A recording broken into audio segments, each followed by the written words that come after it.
Beethoven was the greatest. I think he was perhaps one of the greatest men that ever walked the earth. Life must have been difficult for him in many ways. Of course, he was losing his hearing, which for a great musician and composer is the biggest curse you can imagine. Like all curses, you can find a blessing as well. It made him delve into a realm that he might not have gone, into a realm that's outside of what one can practice and demonstrate. I mean, his late string quartets sound like something could have been written in the 20th century.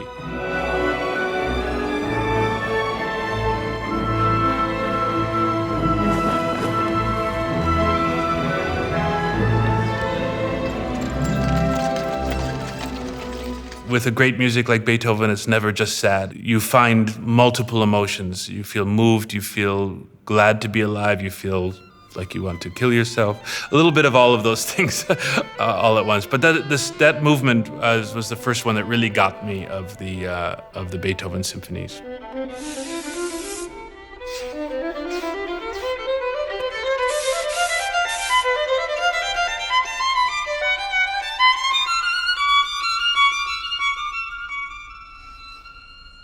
At the moment, I am the music director of the Academy of St. Martin in the Fields in London, so I've been able to direct the symphonies of Beethoven. I've directed 1 through 8. I haven't done the 9th symphony yet, which is the most massive and important in many ways.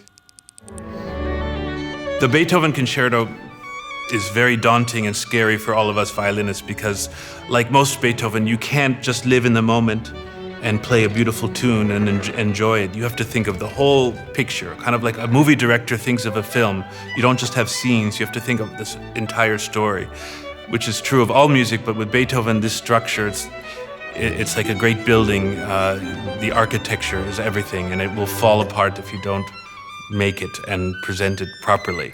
I've played some of the worst concerts of my life playing the Beethoven Concerto, but also some of the most rewarding moments of my musical experience were playing the Beethoven. And when you get to the end of the Beethoven, you feel like you've been through this incredible journey, and the audience feels that too, or they should.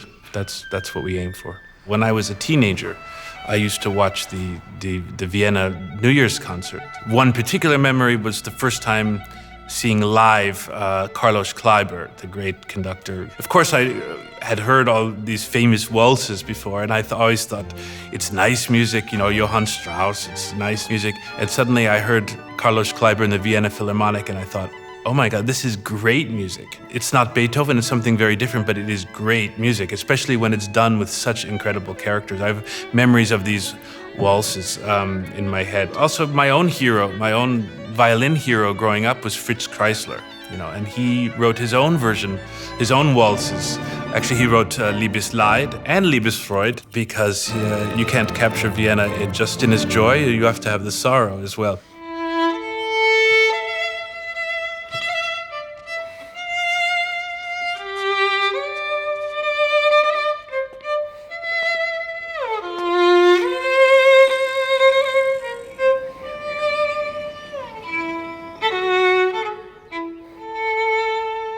That's probably the first waltz I ever played when I was 7 years old. I live in New York City, which is a great city, but I come to Vienna and I see, even walking down the street, every second person has a violin case or a cello case. Somehow it just feels like a city of music. Even when there's no music playing, you feel like you can hear music because there's so many ghosts of the greats kind of ringing in the air. And so I just feel Vienna is a city for music. And of course, as a musician, it's like a heaven to come to the city. I think it's inspiring to be in a place that just has beauty on every corner. As a musician, beauty inspires beauty. And that's what a great piece of music, like a Beethoven symphony, has. Every note belongs where it belongs for a reason. It was written with purpose. One memorable year was I had a residency at the Concerthaus where I played many times throughout the year, chamber music with my orchestra from London and recital and another concerto, and I felt like it started to become feeling like a home. And I guess to be accepted in Vienna by the musical community is something we all aspire to, because this is the place.